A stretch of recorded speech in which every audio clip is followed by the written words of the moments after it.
WWF in your house, Stomping Grounds, is 2 days away this Sunday on the WWE Network. If you're even aware of that, I'm not sure. But if you do know that there's a pay-per-view this weekend, guess what? I'm here to give predictions on that pay-per-view. WWE is giving us basically a full show of rematches here. One of the most least anticipated pay-per-views in recent memory.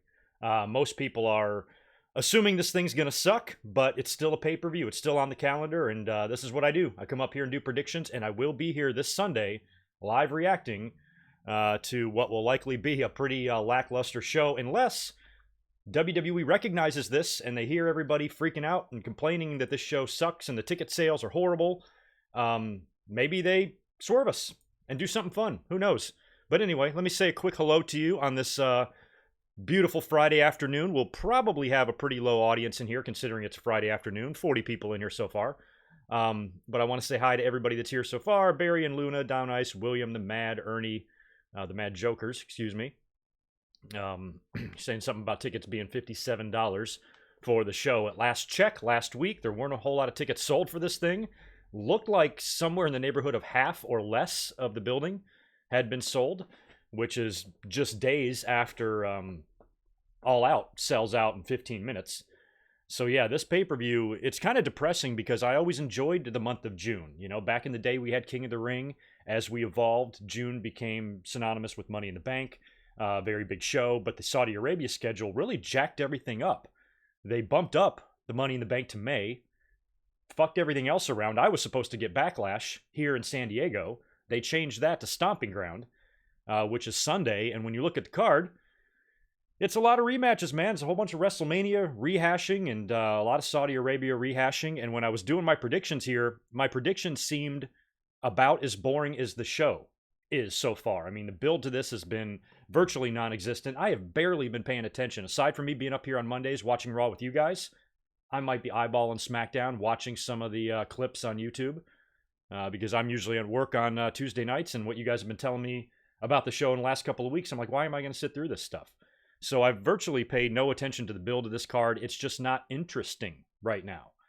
And that's due to a lot of reasons. And I think one of the big reasons is because of that Super Showdown that WWE had no choice but to promote and build around. And it's almost like everything else was on pause. They had to do that stupid shit and then get back to reality here and pick up where they left off. But now you're giving us a bunch of rematches, and you know, this is just not a pay-per-view that is going to be looked back on fondly unless something major happens here. Now, one thing I will say, I'm not going to go. I've gotten a lot of comments personally. People have been tagging me in comments or tweeting me directly on Twitter saying that they're anticipating this to be the worst ever pay-per-view in WWE history. I'm not willing to go that far because, like I've said time and time again, despite the shit that we see creatively in WWE, that talent roster is literally the best it's ever been in the history of professional wrestling. So there's nothing wrong with the talent going out there and having solid matches. I'm sure they can. I'm sure some of those matches will be pretty good. We got some good ones. You know, if you really look at it, you just judge the talent for itself. So I think the matches might come through just fine. There's probably not going to be any issue at all with the actual in-ring wrestling. Maybe aside from a still somewhat green Lacey Evans in there with Becky. Aside from a couple botches here and there, I don't think any of this is going to really fall on their shoulders.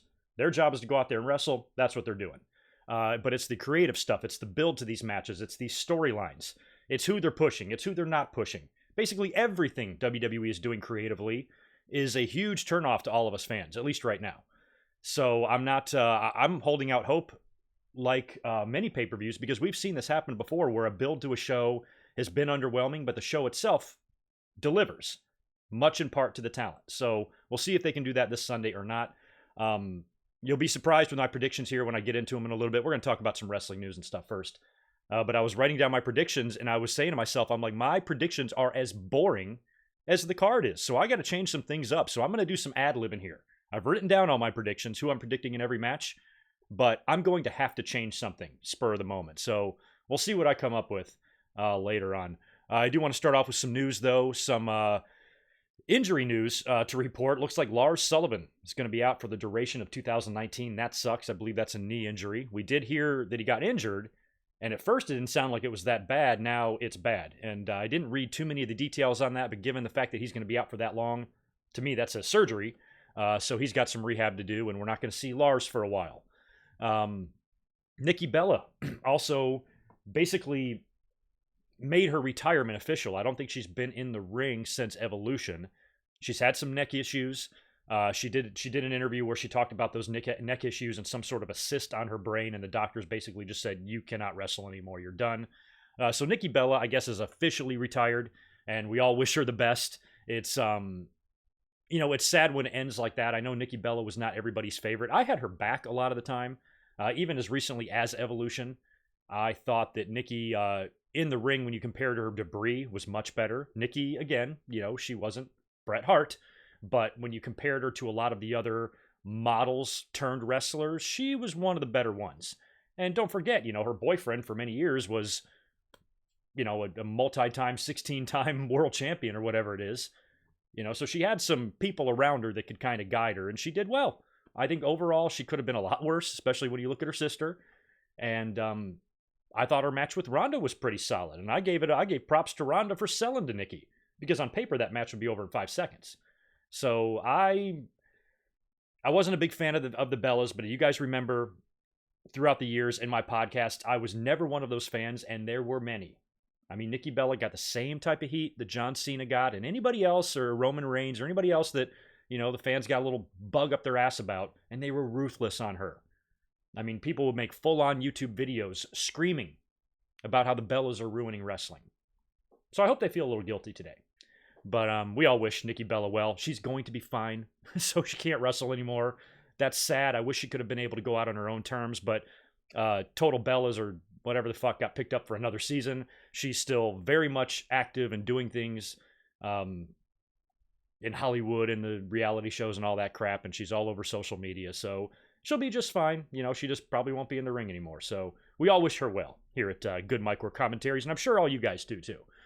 I didn't know much about Adrian McCullum, Lionheart, the British wrestler who passed away. Don't know the details on his passing, but the wrestling world was pretty rocked the other day when it was announced that he had died. He had a very interesting final tweet, and again, I don't know the story, but it's sad. It's really sad. A lot of the wrestling community reached out. People like Paige and Pete Dunne, and people from all over promotions, WWE and All Elite Japan, everywhere, reaching out to send their condolences. Really sad. That's a really big shame. It's one of these things we can't seem to escape, with wrestling, and I don't know how old he was, 36, I think. So when you write down how many people we've lost before 40, it's a staggering amount of people. Staggering amount. I also wanted to mention the G1 Climax that is set to kick off, I think, July 6th. I've been checking out the kind of the brackets for that in the field, and that looks fun. I think that starts in Dallas. I forgot, but I'm going to be taking a look at that this year. I mean, I've been a subscriber for New Japan World for quite a while, and I hardly ever utilize it. It's sitting right here on my favorites bar. All I got to do is fucking click it, and I never do. So I'm going to do my best to try to pay attention, a little bit more attention to the G1 this year, because it looks interesting. Apparently, Okada is in this thing too, and I guess the stip is if he wins it, he can pick his own number one contender, which is interesting. And as far as the winners of that actually winning the belt at Wrestle Kingdom, Tanahashi's the only one, a recent memory that I can remember. Everybody else loses. So that's going to be fun this year, especially with Moxley in it and shit. As my cat is crawling all over the place over there. I'm going to try my best to take a look at that more and talk to you guys about it, tweet about it, and watch as much of the shows as I can. Looks fun. Oh, I thought you were telling me to do that, Ryan. I've got a giant cardboard box laying on my couch, and my cat is climbing all over it, and there's nothing I can do about it to get him down. Oh yeah, absolutely, Midnight Crisis. Any UK fans over there that are familiar with Lionheart and watch him and see more of him than I do, my condolences, man. Okay, if you guys can excuse me for 1 second, I'm gonna go kill him. Get down. All right, there we go. Sorry about that. It's on it's on kind of like an incline, and if he steps in the right spot, that whole thing's going to collapse, and it's going to make a shit ton of noise. So I had to go whoop his ass. Sorry about that.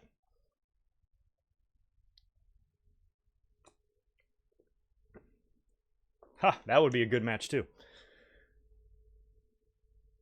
Yeah, and I feel horrible too, because I mean, if it turns out he suffered from depression or had any sort of other mental problems, it just sucks, and the people that are close to him feel especially bad, because they're it's always that what could I have done type of thing. So the whole situation's really sad. Hate to hear stories like that. So my best goes out to his family and his friends. We have got just under 100 people in here so far. If you're new or if you're in here right now, y'all do me a favor and smash that thumbs up, because this is a Friday afternoon stream, and it's not like my audience is going to be huge like it is for a pay-per-view or for Raw, so I could use the help on the likes. Make sure you subscribe. I'll be up here this Sunday reacting to Stomping Grounds, and I'll be up here the very next night reacting to Raw. Hopefully, we will not fall asleep. Yet that's the other thing I wanted to talk about, Ratnick, that's on my list of news here, if you can call it news. Drake Maverick got married, and like legit got married. I've been seeing pictures all over Twitter of him and Braun Strowman and EC3 and guys like that, everybody that attended his wedding. And he did win the 24/7 title. I don't even know when. When did he win that? It's Tuesday or Monday or last week, whenever. And you knew something was going to be happening with that wedding, because there was an awful lot of WWE cameras there and shit like that. And sure enough, as he's walking back down the aisle, he's confronted by a referee, and R-Truth rolls him up and wins the 24/7 title at his wedding. I hope that didn't ruin his plans, his social plans for later on that night. Poor little Drake. But yeah, so he lost the belt, and I guess R-Truth has it back now, or did somebody beat R-Truth for it? So I'm going to stand corrected for now on the 24/7 title. I was just adamantly against it at first. I thought, just based on what we've seen from WWE creatively with everything else they're doing, I did not trust them to make this fun. I did not trust them to make this good. Even if the idea itself might be a little bit fun, which I was still against, because I thought it's already been done, and they did a lot back then, 18 years ago, when they had this concept. And when you put it in a 2019 WWE mind, creatively, it's just going to turn into shit, but it's actually been pretty good. Not every week has been great. They've had a couple things that I thought was pretty stupid, and I don't know why it's the same 7 people chasing this title. I mean, there's a lot more jobbers there than just 7 guys. So why it's only Maverick and only EC3, I think they could open up that a little bit. Maybe even get a main star in it somewhere. Just get some former world champion who just randomly, I don't know, maybe he's standing back in the back while the 24/7 nonsense is going on all around him. And he sees an opportunity just to jump on somebody, he pins him, and next thing you know, I don't know, fucking Strowman wins the 24/7 title or something. I don't know if we'll ever get there, but I think it doesn't have to necessarily just be a jobber's title. You can have more than 6 guys running around chasing after it. So I thought the wedding stuff was fun, and they're doing a good job so far. I mean, it's a comedic part of the show that's actually funny. Part of the big problem with WWE when they try to do anything funny is that it's not funny, and their jokes are stupid, and they're corny, and they're cheesy, and they're just never good. Ever. Primarily because it's Vince thinking this shit. But so far, most of what we've seen has been quite entertaining. So I stand corrected, but I also stand by my statement that this cannot last forever. Sure, the 24/7 title is great for right now, but can you really ask yourself, can you see this in 5 years still happening? Don't you think by then it's going to be so worn out and so overstayed its welcome, and they've literally done everything there is to do, because they have to do something creative on every Raw and every SmackDown twice a week, and sometimes more than that if they're filming off-site shit to be on YouTube or to be on Twitter, or they got title belts changing hands at weddings. At some point, the 24/7 champion is going to die, and they're going to bury him in a casket, and somebody's going to dig up his body and pin him with a referee there. We're going to get to that point if this drags on for too long. So I think the 24/7 title has a shelf life, and it can't last forever. But for right now, I stand corrected. I was wrong. I thought it would suck, and it does not suck. Is there any other notes that I got before we start getting into Stomping Grounds? In your house, Stomping Grounds. That's really it, unless there's any other news. I mean, it's been a slow news couple of weeks. Last week, I struggled to come up here and talk about anything. I finally came up here last Saturday night and did a stream, but my notes were pretty light for that too. And we combine that with it being one of the least interesting times in WWE history right now. Man, I lucked out, because I'm really kind of working behind the scenes on the channel and doing some stuff and getting some new equipment and new shit and working on all that behind the scenes. If this was WrestleMania time, I'd have no time to do that. So thank you, WWE, for sucking right now. It's given me a chance to regroup, collect myself, take a little bit of a mental break from the balls to the wall YouTubing I've been doing, and getting some cosmetic changes done to the channel. I am happy. But damn, I hope at least we get a good pay-per-view on Sunday. Oh yeah, I guess yeah, Sonny Man. I guess you're right. Jinder is a former world champion. Well, he is. Okay, so forget the fact that I said a former world champion. Forget that. Just a top guy. Jinder's not a top guy. So put somebody who's currently on the top right now is basically what I meant. Seth Rollins randomly winning that thing, or I don't know. And I know a girl definitely has to win it. We got to see Carmella win it, or someone like that. And the first rendition, the hardcore title, yeah, Barry, lasted about 3 years. And then they abolished it. So we'll see. We'll see how long this 24/7 title lasts. Has EC3 won it? Poor guy. That's going to be probably his first and only title he's ever going to win in that company. Yeah, Stomping Balls of Fire. I mean, which pay-per-view name's stupider? Great Balls of Fire or Stomping Grounds? I don't even know. Like, I hate these just random one-name pay-per-views. I really miss the days of having the same pay-per-views every month. And I hate the gimmick pay-per-views. The only gimmick pay-per-view I want is Money in the Bank. I do not need Hell in the Cell. I do not need Elimination Chamber. I do not need TLC. You can have those matches randomly throughout all of the pay-per-views. To me, that is just such a huge... That would be the first thing I would do. If I was hired creatively and I was given control, I would say, okay, we are going to completely revamp this pay-per-view schedule, and we're going to get rid of these gimmick pay-per-views. You guys can have as many Hell in the Cell, Elimination Chamber, and TLC matches as you want. Book 30 of them a year. I don't fucking care. But just spread them out through the pay-per-views and book them when necessary. If you have a really hardcore, vicious, personal feud, strong vendetta, that's has deeply personal issues, then put that shit in a Hell in the Cell. Don't wait for October to roll around. Just do it when you need to do it. And I just wish it would be more consistent, because otherwise it's just... I know WWE wants to try to keep things fresh, but I think as fans, we all kind of appreciate some old school stuff. And I think if you did Royal Rumble in January, No Way Out in February, WrestleMania March, Backlash in April, Judgment Day in May, Money in the Bank June, what could we do in July?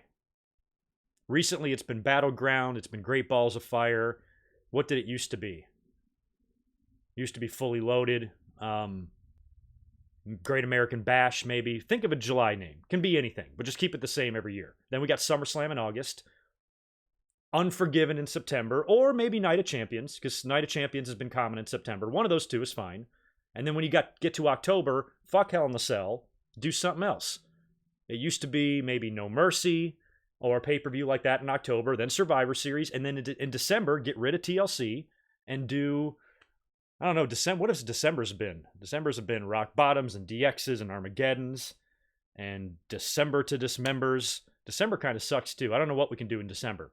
But some pay-per-view name for December. Maybe Armageddon. And keep it that. And keep that shit consistent. And if you want to have Hell in the Cells and all that stuff, you can put those matches wherever they belong based on whatever storyline's going on at the time. Does that really seem like that crazy of an idea to you guys? Like, why would WWE think what I just proposed there is a bad idea? I want to hear their arguments. I want to hear their arguments why they think that's a bad idea. Why? Because they can sell more TLC toys, ring sets, if they do a whole pay-per-view? Is that what they're going after? Merchandise? Oh, Halloween Havoc would be a good idea. Maybe, yeah, I'd like to bring back a couple of WCW pay-per-views. Great American Bash in July, Halloween Havoc in October. That would be awesome. I'd be totally into that. And if you did that and you kept them consistent every year, that's the way it was in the Attitude Era for a couple of years there. I could remember the different Unforgivens. I could remember the different Judgment Days and which ones I liked better. And I would look forward to the pay-per-views. Oh man, last year's Judgment Day was kick-ass. And Judgment Day is coming up again in 2 months. I can't wait, or something, It just felt better as a fan to have that, consistency. Instead of jumbling everything up and confusing the fuck out of us, as if we're already not confused enough as it is with your wild card rules and your bullshit brand splits and your pay-per-view full of rematches. I mean, Jesus Christ, WWE. So, and concept, I'd be perfectly fine with them cutting down to 10 pay-per-views a year, but I think we're stuck with the 12 pay-per-view system. But I'd be very much in favor of that. And if, like I said, if I had power, I would definitely do that. But I can almost live. I'll concede the 12 pay-per-views, but I would just really like them to stay consistent. And I just hate having to guess and not knowing what's coming up on the calendar. WWE doesn't even know. I'm not even sure if the pay-per-views later on this year even have dates yet for them. I'm not sure if the October pay-per-view is set yet or not. I just wish there was just a little bit more consistency with this stuff, and it's just such a mess. I wish it was like it was back in the day. I know I missed a couple of super chats. Let me go grab these real quick before we get into predictions. Barry MK, what's going on, dude? Thanks for the $2. Toy Story 4 was great. Everybody's been saying that. Saw it yesterday. Yeah, I tweeted last night that I haven't seen the first 3. But I'm completely admitting that I'm the dumb one here. I understand every time I tell someone that, they're like, what the fuck? I got a lot of weird things like that about me. But I know it's a great series of movies, not only for kids, but adults as well. I have plenty of adult friends that love that movie. They dress as those characters for Halloween, and I literally know nothing about the movie. All I know is that Tom Hanks and Tim Allen are voices in it. I think that's all I know. But yeah, maybe I can finally start watching those movies, but everybody was marking out for Toy Story 4, and I'm glad y'all enjoyed it. Scorp18 is elite. Thanks for the $2, dude. Women's Tag Team Championship is a joke! Exclamation point. It kind of is. A lot of people are not fans of the Iconics, and I'm on that bandwagon as well, although it's really hard to hate Peyton Royce. But the Iconics are just, they don't do a whole lot for me, especially that Billy Kay I think is obnoxious. I want to shout out one of the Wrestling Soup guys. I think it was Joey Numbers or one of those guys. He had a great tweet the other day, and he said something along the lines of, fans that are big fans of the Iconics or look up to them, that is a product of a whole generation of people watching shit like the Kardashians and these stupid reality shows and these stupid, talentless social media morons that are worshipped by young people, in their teens and in their 20s, and that has become their basis for good entertainment. And that's kind of what we're seeing here with the Iconics, who, for wrestling fans, for traditionalists, people have been watching wrestling like me and others since the fucking 70s. What the hell are we attracted to by the Iconics as far as their ring work goes? There's plenty about things about Peyton that I'm attracted to, but as far as like what they offer as professional wrestlers, serious professional wrestlers, nothing. Absolutely nothing. They're worthless. I fully expected them to win the tag team titles because they are really the only actual team in WWE, but I thought it was way too soon at WrestleMania, especially with all the build you gave Sasha and Bayley. I think Sasha and Bayley should have held those belts maybe until July, or maybe this month, or at least a little bit longer after winning them in February or March or whenever it was. And then down the line, if they want to give the Iconics a 2-month run with the belts, I don't care. Why would I care? At the end of the day, when it comes down to those tag team titles, does it fucking matter, who holds them? But the Iconics, I'm just not a fan. I found myself actually liking them a little bit in NXT. They were just easier to swat. They just weren't so, I guess, cringe or annoying, or I don't know. I just liked them better. Everything's better in NXT. NXT is like ranch dressing. It's just better. Everything's better with NXT. You put a WWE storyline or 2 wrestlers that are just doing shit creatively. You stick them in an NXT ring and have them go at it for fucking 25 minutes. Greatest match you'll ever see. NXT is like ranch dressing. That might be a shirt. Yeah, no shit. Asuka and Kairi Sane had teamed up, right? The Kabuki Warriors? Jesus, WWE. Fucking idiots. But where have they been? And why aren't they champs already? Why isn't just the act of putting that team together automatically make those belts appear around their waists? I mean, Asuka could beat the Iconics in a handicap match and then just give the other belt to Kairi. Here you go. Want to be my tag team champion partner? Let's go ask Creative what they should call us. Kabuki Warriors. Okay. My God. I think everybody's an MJF fan, Ryan A. Gamers. I am. The little prick made me follow him because he's so damn funny. Yeah, he's great. He's a guy, too, that, has got such a bright future, but I don't want him anywhere near the WWE for a minimum of 5 years. I mean, I want this guy to do his thing in All Elite and wherever he can get gigs and continue to build himself up, because if he goes to the WWE, he's going to be EC3 or worse. So he is not ready yet, and he can really be the man, come a few years. And who knows, you might have 5, 6, 7, 8 years from now, you might have a passing of the torch match in WWE at WrestleMania between The Miz and MJF. I leave to you my glasses, my scarf, my talk show. MJF beats The Miz retires. Wouldn't that be great?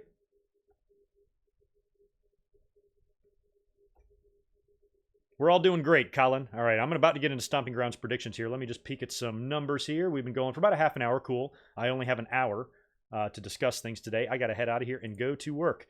We've got over 100 people in here right now, which is not horrible for a mid-afternoon Friday stream, but I was expecting pretty low numbers. And on top of that, I blame WWE because their pay-per-view sucks, and who wants to watch my predictions? So if my views are low, it's WWE's fault. But if y'all would do me a favor, smash that thumbs up. It would be cool if I could get up to like 100 likes before I get out of here and help out the channel there. Make sure you subscribe, and I'll be here this Sunday reacting to the whole show. And who knows, we might be in for a surprise and have great wrestling, or we might be bored shitless and we have a whole lot to talk about. We might be talking about, you know, what kind of bread we eat our tuna fish sandwiches on if shit gets bad. So we'll find out this Sunday. BYOB, park on the street, use a side entrance. You're all welcome to come over. Let me get to Stomping Grounds predictions. Now, I'm kind of rereading. Let me just blow up my predictions so I can read them here. Let's make them suckers bold so I can read, because I'm a blind old man. All right. So, yeah, like I said earlier, my predictions, when I wrote them down here, I kind of think they're boring. They're really boring. So I got to, like, change something up here on the fly. Let me just kind of reread them in my head here. I got to predict something weird. Otherwise, this is like shit. Let me just check my heel to babyface ratio here. Okay, I got heel, heel, heel, heel, face, face, face, face, face. All right. All right, let's start at the bottom. I'm assuming this is going to be a kickoff match. Now, this is my card that I've gotten from WWE.com. On their website, on the Stomping Grounds page, these are the matches announced. I haven't checked other websites or anything like that. So if there's some other match that might have been announced today on social media, I don't know about it. But this is what I've got, which, by the way, is 1, 2, 3, 4, 5, 6, 7, 8, 9 matches. So this probably is the full card. I've got Tony Nese defending the Cruiserweight title against Akira Tozawa and Drew Gulak in a triple threat. I'm assuming this is going to be a kickoff match. This is also a really shit pay-per-view with a low attendance so far. If this is a kickoff match, this building is probably not going to be very full. I don't want to see somebody who won the belt at WrestleMania, right? Didn't he? I don't want to see him drop it here. So I'm going to have Nese retain. We've got the New Day, Big E and Xavier Woods taking on Kevin Owens and Sami Zayn in a tag team match. I'm going Owens and Zayn on this. I just think they should win. I like Owens and Zayn together. It just warms my heart to see them together. And I like them. So I'm going to go Owens and Zayn to pick up the victory there. Daniel Bryan and Eric Rowan defending the SmackDown tags against Heavy Machinery. Like I said, I've only been eyeballing SmackDown lately, so I haven't really seen how this match came about. One thing I did notice, though, is that Otis seems to be talking a little bit more normal now. Kind of like, I don't know if am I missing something? Has he been doing that for a while? Am I the dumb one? But it seems like him and Nikki Cross both are a little less crazy and a little more normal. But I don't really like the team on the main roster, to be honest. And, you know, Daniel Bryan defended the WWE title at WrestleMania. He's going to lose in a tag team match to these fuckers? No way. I'm going to go with Bryan and Rowan to retain, or hopefully retain. That's who I'm rooting for. So I'm going to predict them. We've got Samoa Joe defending the U.S. title against Ricochet. Ricochet won a number one contenders match last week on Raw. That was, I think, the 5-way match or elimination match. And I think I kind of feel like he's a placeholder because Joe was in the middle of the storyline with Rey Mysterio, who's kind of a smaller, faster, cruiserweight type of guy. Ricochet is very similar, you know, very fast-paced and high-flying offense and style. So they just kind of gave Joe a similar opponent. And I would love to see Ricochet win the U.S. belt, but is he going to beat Joe? You know, Joe already lost at the last pay-per-view with that goofy-ass pin of Rey Mysterio. Or from Rey Mysterio, so I don't see him losing here. I'm going to go Joe to retain on that. Unless, because Rey Mysterio did make an appearance at the house show here in San Diego a couple days ago, so he can, I guess, do some run-ins and shit. So maybe Rey costs Joe the match here. That actually could happen. That actually could happen. Huh. Now I'm starting to rethink that. I'm almost thinking that maybe, because I don't have, like, you're going to see here how many title changes I have going on. I feel like I need one, but, oh, shit. I'm kind of stuck on this one. I'm going to go Joe anyway. I'm going to go Joe to retain on that one. We've got Drew McIntyre against Roman Reigns. This match scares me shitless. I feel like it's going to be Roman all the way here, but it's a match that I feel like WWE doesn't need to do. They did Drew McIntyre and Roman Reigns at WrestleMania, which was fine. I was willing to accept that. I was going to swallow it. Roman's match back at WrestleMania, recently back from leukemia, big time opponent, but he's not in the main event. He's not wrestling for the title. It wasn't going to be a match Roman was going to lose in that situation. So I was fine with it. I'm like, okay, Roman's going to have to win that, no big deal. Hopefully they won't wrestle anymore, or if they do, Drew will get his win back. And they did have, I think, a rematch. They've had a couple of run-ins on TV, and now they're wrestling again at the pay-per-view. Roman already lost to Shane McMahon at Super Showdown. All signs point here to Roman winning again. But why are they going to do that? If they want Roman to win a match against a big opponent, why are you going to beat Drew twice? Wasn't once enough?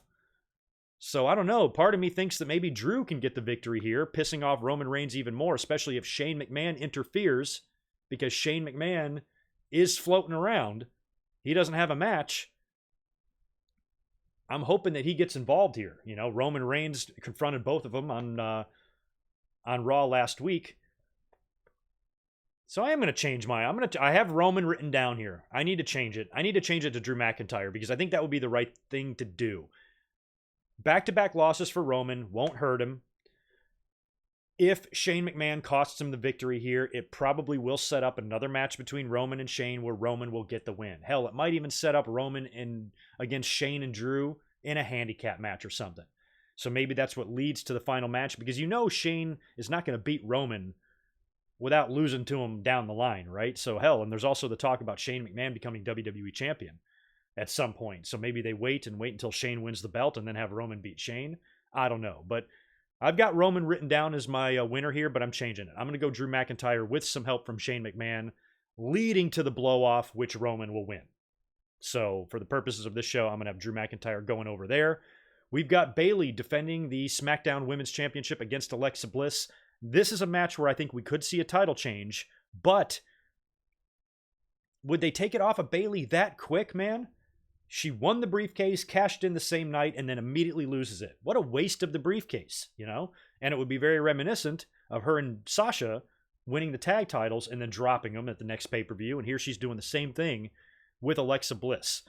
But because I think that would be such a bad idea, plus Alexa Bliss is technically a wild card person, now you got Raw people winning the SmackDown belts, it just further just negates the whole purpose and need for the wild card rule. It's so just loosely enforced and everything. It's dumb. I don't want to see it get too crazy. So I'm going to pick Bayley to retain somehow. I don't know how. I think Nikki Cross is likely to maybe screw Alexa by accident or cost Alexa the match. That's a likely possibility here. I think the main reason I'm picking Bayley is just because I think after her winning the title the way she did at Money in the Bank, to drop it a month later just feels like the whole thing was a waste. So I want to see Bayley retain. And I think Nikki Cross will be instrumental in that. We've got Becky Lynch defending the Raw Women's title against Lacey Evans. I got Becky going over here too. I don't think Lacey is quite ready. I like Lacey. Like I said, one of my favorite things about her is her ability on the mic. She doesn't stutter like I do. She gets her shit out. She seems very comfortable out there. I've said that time and time again. She's got some room to work with her like in-ring work and stuff, but that's to be expected. It's not her fault WWE called her up. I had said that I think she could have benefited from a full year in NXT. Have her work some programs down there with various women and a couple of takeovers and get that experience, and then come up. Instead of January at the Royal Rumble this past year, have her debut at this Royal Rumble. And I think an extra year down there would have benefited her well. There was a video going around of her really not getting up for Bayley's Bayley to belly suplex, or Becky, whoever hit her with the suplex. She sandbagged him, as they said. You know, really all that was is a timing issue and her not being ready and her being inexperienced. She wasn't intentionally sandbagging anybody. And the fans are so crazy. It amazes me how 19-year-old kids who've never stepped foot inside of a gym are gonna dictate what kind of work people need to have done to them. They should be sent down to NXT. Bitch, who are you to make that call? Sent down to NXT. Do you ever notice that anytime there's ever any sort of a botch, that's the automatic and the only solution? Same thing with Nia Jax. Nia Jax potato Becky Lynch's poor face caved it in, which led to the greatest moment of her career, by the way. And the only reasonable solution in the fans' minds were to send Nia Jax to NXT. Not take her off the road for 2 weeks and have her work down at the Performance Center and work out, not have her show up a couple of hours early before the event and work out with the agents in the ring, or just do a little bit more training here and there. You don't automatically have to be sent all the way down to NXT. That's not really what you need to do. You just need some ring time. You just need some practice. You just need to work. You can do that in other ways. So I think that with Lacey Evans, it's the same thing. She'll get better, but if they put the belt on her here, I think it's too much for her. I think that's way too high of a spot for her to be in, given her like experience level or whatever. And given what we've seen from her in the ring. Did you check out that match between her and Charlotte a couple of weeks ago? Ugh. Damn. Girl needs some work. But I still think she has like huge potential. And I still think she's really, really good on the microphone, even though the promos are kind of dumb. And I don't really like her gimmick. But I still think like the foundation is there. Take away the dumb gimmick, take away the dumb promos. She's got ability, she's got potential, and she's out there talking on the mic like a 5-year veteran. But she's wrestling like a 1-year veteran. You know what I mean? So she's not there yet. I don't think she's there yet, and I think Becky Lynch is going to tap her out, and I hope she does. We got the WWE title on the line, steel cage match. Rematch from Super Showdown, Kofi Kingston defending against Ziggler. Now, this is one of the matches that I considered about pulling a crazy prediction out of my ass, because what we have seen lately on the internet, all the talk lately has been about Shane McMahon. There is word going around, strong rumors that WWE is actually going to put the title on Shane McMahon. I would be amused and I would love it if that turned out to be like a smokescreen and they swerve us and put the belt on Dolph here. Nobody is talking about Dolph. Nobody. Not one person is talking about Dolph. It's all about Shane McMahon. All of us are overlooking Dolph. None of us are expecting him to win. And I'm still not expecting him to win. I'm predicting Kofi Kingston to retain here. But if I'm in WWE's shoes and I'm listening to all of the critics right now and I'm listening to the fans' reaction to this pay-per-view, nobody's into it. Nobody gives a shit. Nobody's expecting anything major to happen, and certainly nobody's expecting Ziggler to walk out of here as champion. What if he did? I'd consider doing it if I was WWE. It would take a lot, but I would consider definitely putting the belt on him.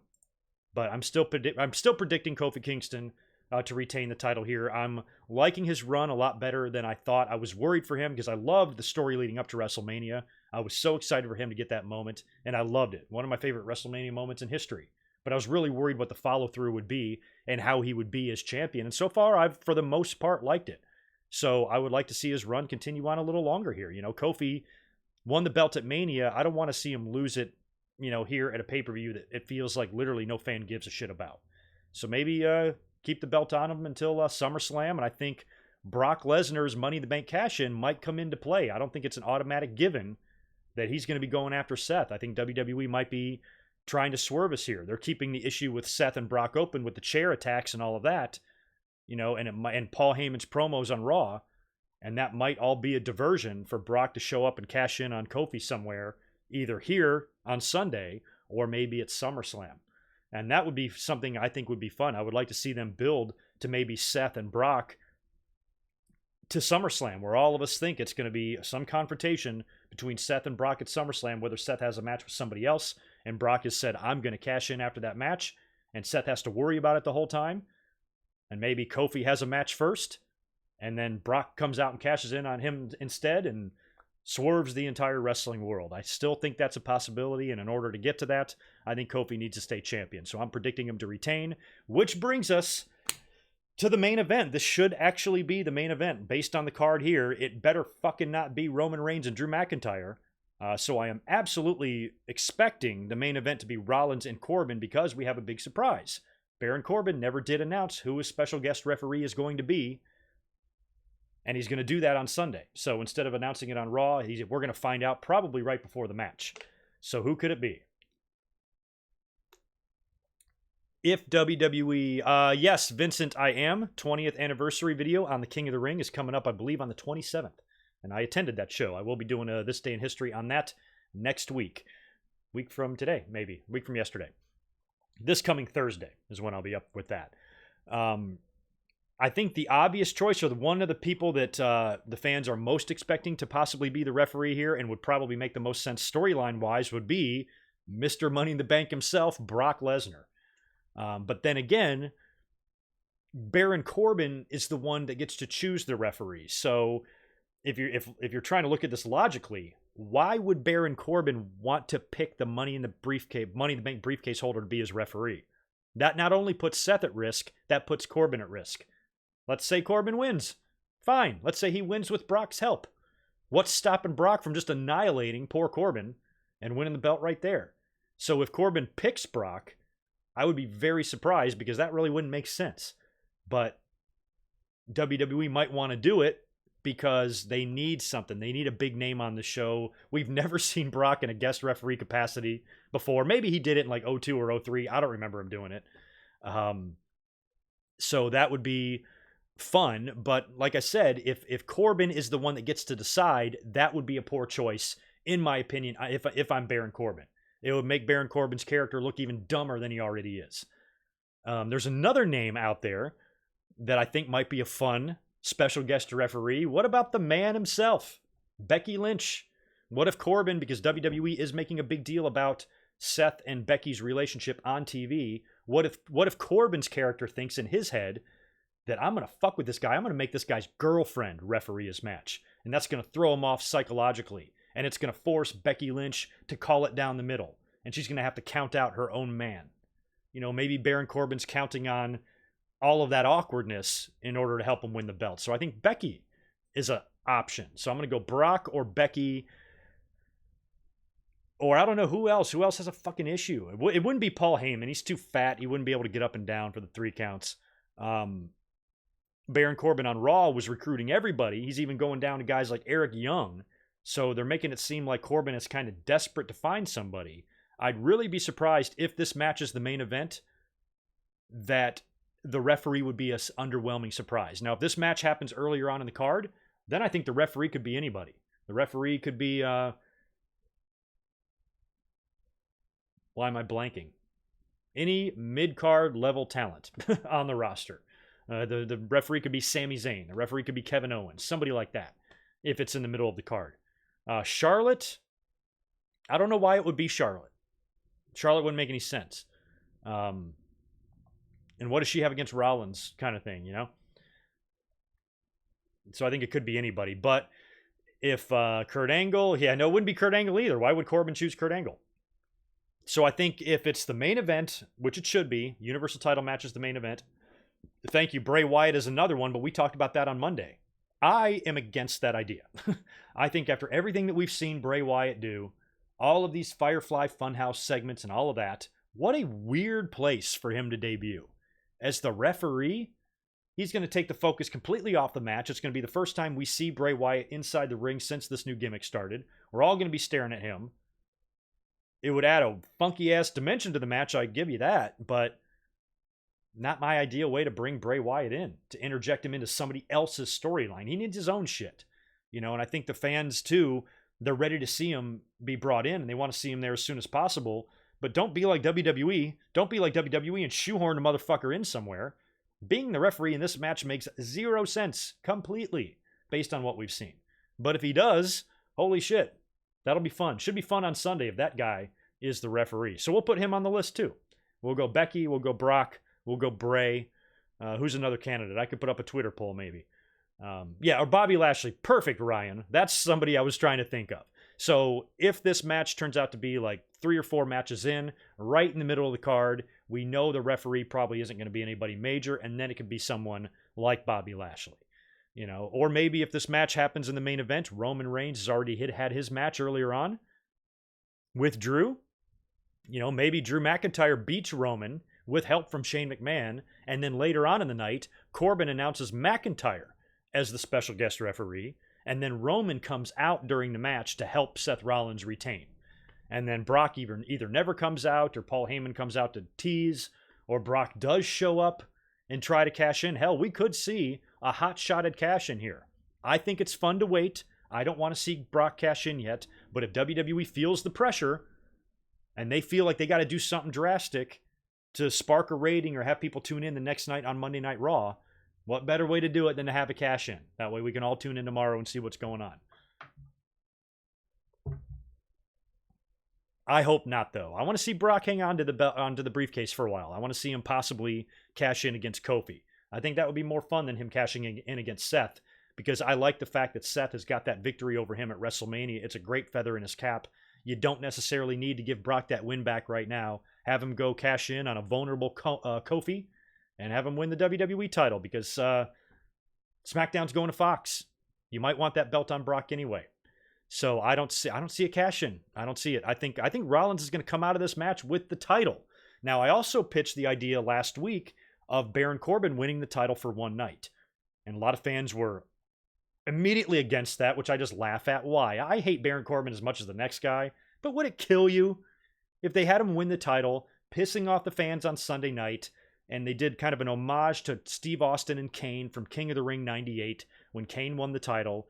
Fans were pissed. Oh my God, Austin just won the belt at WrestleMania. How could you do this to him? He comes out the next night, gets the rematch with Kane in the main event, wins the belt back. I think that would be fun if Seth Rollins does that. Corbin gets a referee, helps him out, wins the belt in a shady way, celebrates with a pay-per-view going off the air. The fans collectively shit their pants. YouTubers come up here and scream at the top of their lungs like absolute complete fucking maniacs. And then the next night, all is right with the world again when Seth curb stomps that bald fuck and wins back the belt. I think that would be fun, because at least it would spark some emotion. You know, our brains, I said last week, they're going to atrophy with this redundant, boring, same old shit every week. At least this stimulates us emotionally to see that happen. And as much as I hate Baron Corbin, I would be perfectly fine with him being a 24-hour champion. I would not be fine with him being a 6-month champion. And I certainly don't want him being champion going into SummerSlam, although that would be cool because he would definitely lose the belt. But I'd rather have him do like a one-day run or something like that. So what do I do here? I have predicted 0 title changes on this entire show. None. So do I need to do one here? Do I need to predict Corbin to win the WWE or the Universal title, or is Seth Rollins going to retain? It could go so many ways. It really doesn't matter. Oh God, what am I going to do here? Let's mull it over. Let's mull my prediction over. I do my predictions differently than other YouTubers. I haven't made up my mind yet. Let's talk for a little bit before I give you guys an official prediction. But that is your card in a nutshell there. And I'm going to be hanging out here for about 10 more minutes before I get out of here and head to work. Let me go down here and read some comments.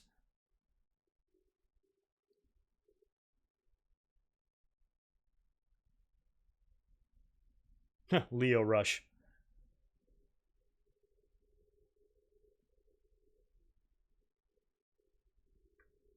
Yeah, exactly, Crush Big D. The reason I mentioned that Kane and Stone Cold rematch is we haven't really seen that in a while. You know, there hasn't been many, like, really quick title changes like that one in 1998. And I saw another one live the very next year. We're actually coming up on the 20th anniversary of that. The weekend of the King of the Ring, I went to all those shows. I went to King of the Ring Raw and the Raw taping the next night. And that was I saw the WWE title change hands. I saw the Hardy Boys win. The tag titles, I saw all sorts of shit. But after the King of the Ring, you know, Austin lost the title to Undertaker at Over the Edge the night Owen died. And then Undertaker retained the title at King of the Ring. I forgot who he worked with. I think The Rock. And then the next night, Raw was in Charlotte.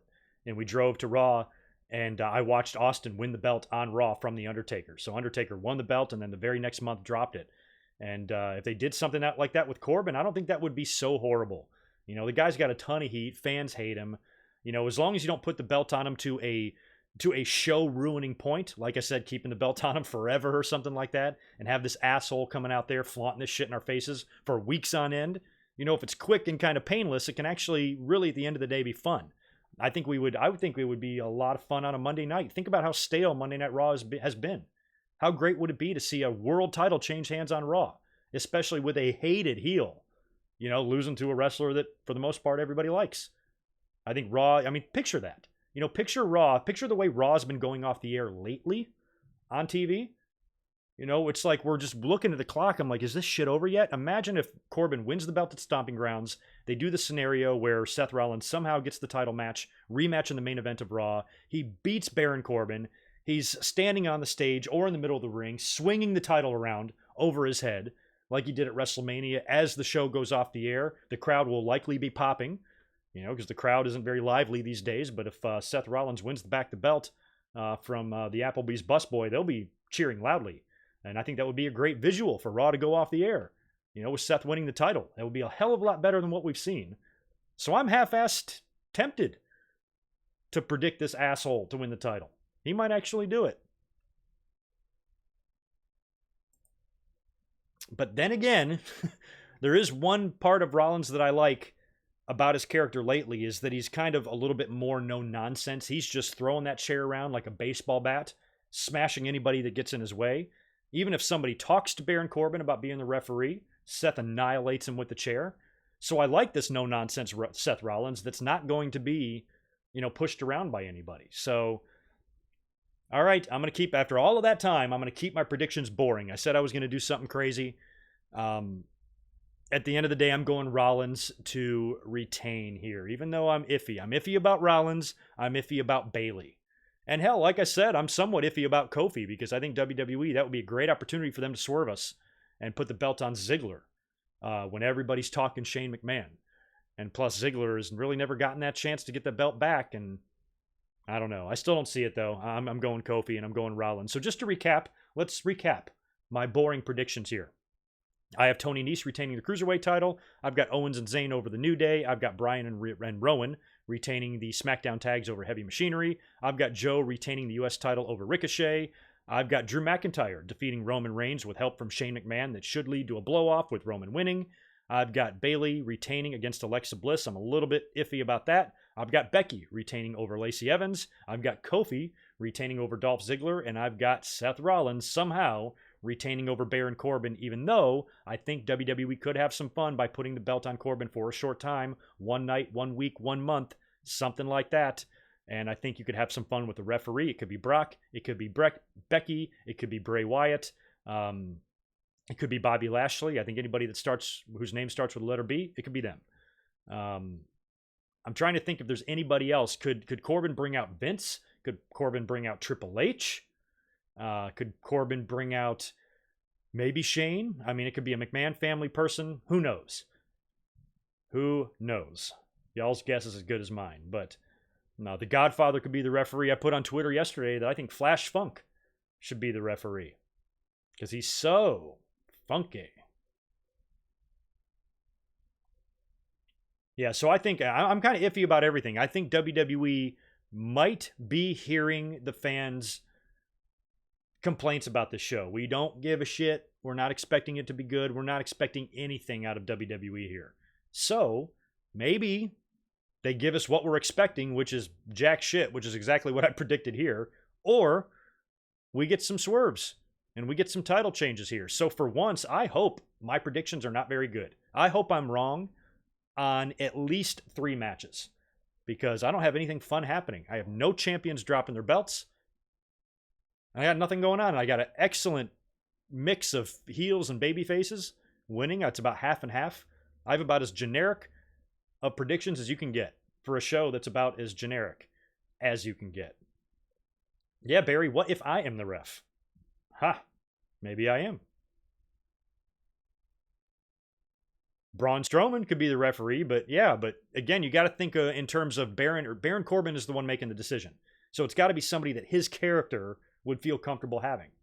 And I know the Becky thing seems stupid because, she'll just screw Corbin. She's not going to, do anything to cost her man. Well, not if Corbin's counting on her being in an awkward position and, being worried to do anything or whatever. He might take advantage of that scenario. I don't know. And eventually, at some point, we are virtually guaranteed to have some sort of a storyline between Becky and Seth in the future, because why are they bringing this shit up on TV? They usually don't talk about wrestling couples. Sometimes they do, Cena and Nikki and people like that. But rarely, there's a lot of couples in WWE. There's a lot of talent that are together. And we don't necessarily hear about that on television. So the fact that we're seeing this with the two of them, unless WWE just thinks it's cool that they have the women's champion and the men's champion are together and they just want to show everybody, I don't know. But to me, they wouldn't be telling people this if they weren't going to use it for something in the future. So at some point, I think Becky and Seth need to have a mixed tag or need to be in the ring together at some point, battling with people. And maybe having Becky come in here as the referee is a good way to start that and get that ball rolling. Just an idea. Just an idea. How long have we been going? All right, I'm going to hang out for about 3 more minutes. That way we got a nice hour-long stream here, and I'll see if there's any other questions y'all want to talk about. Yeah, it's the B Club. Yeah, so those are my picks for the guest referees. All Bs. Brock, Bray, Becky, or Bobby. Take your pick. You know who I'd think would be a fun referee? Would be R-Truth. He'd be my pick.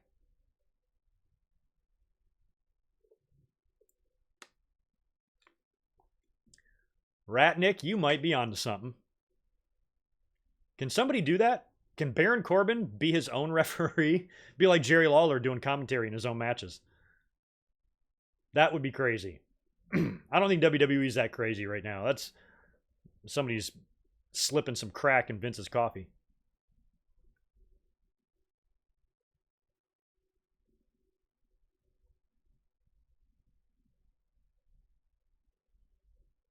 Oh yeah, and Finn Balor had the 1 day reign, but yeah, that wasn't done on purpose. You know, that was just due to injury.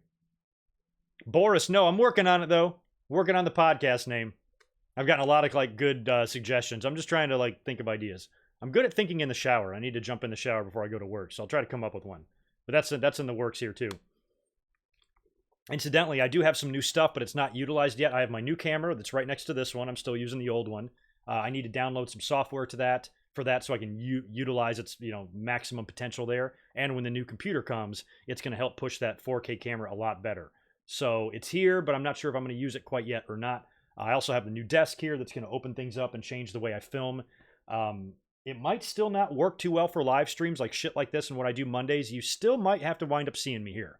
But any on-camera videos that I do when I film to be edited and uploaded to YouTube, that's going to be, I'm going to be facing a different direction. I've got a lot more filming space over here, and I'm going to have a much better background. So shit like that's going to change. And I'm still working on that. Like I said, it's a work in progress, but some of the new stuff is coming in. I've got the mic stand now and coming together in here. I'm building my nice studio. And the final step is going to be sticking the new machine under the desk here and getting that hooked up and having my central hub. So I'm looking forward to it. It's going to be a fun summer, but work in progress. It's going to take me, till probably close to September to have everything finalized the way I want it with my weekly shows and my schedule and, how I'm going to pretty much handle things moving forward on the channel. Yes, I did see that too. Barry MK, I saw the fan that grabbed Scarlett Bordeaux. I did see that. Quite a lot of outrage about that. I saw the video, and I just think fans are stupid, and fans are so dumb and perverted, and they're just grabbing people. And she's right, you shouldn't be able to just grab some woman like that without asking her permission. But, in wrestling, you see that with the men and the women. I've been watching lately. I've been watching a lot of 1996 and 1997 WWE programming, and Shawn Michaels would come down to the ring and he would be raped by women. They would be grabbing around his neck and kissing him and grabbing his hair and rubbing his chest all over him. And that's just what fucking fans do or whatever. So I agree. If I'm a fan, if I'm a guy fan, and I'm not grabbing any woman like that, that's just horribly disrespectful and you deserve to get the shit slapped out of you for it. However, with that being said, I'm surprised the outrage was as high as it was. He didn't grab her tits, or anything like that. He just kind of grabbed her, and she was all up on the railing. It's just kind of a fan's natural reaction to do that. So while I think the fan was dumb and should not have done that, I am not as outraged as others. Hopefully that doesn't get me any trouble and doesn't make me lose any subscribers. I'm a pretty liberal guy, but I'm not like flying off the rails over something like that. Wrestling fans are stupid. Oh, newsflash. Will the cats get name tags? No, I'm not. If I put something around those little guys' neck, they would flip. They would definitely not be able to wear a collar. It's good to see you too, Raft Man. Unfortunately, you're about to say goodbye to me because I am going to be out of here. Yeah, it is 4 o'clock my time on the dot. I've got to get ready and head off to work for a few hours. And I hope you all have a great weekend. Have a great Friday night tonight. Do something fun or watch some wrestling or something like that. Have a great Saturday tomorrow and then come hang out on Sunday with me. We'll sit back, we'll watch this Stomping Grounds nonsense together and see how badly it does or does not suck. So I look forward to seeing you guys on Sunday. Take care. Thanks for hanging out today and have a good weekend. Be good. Peace.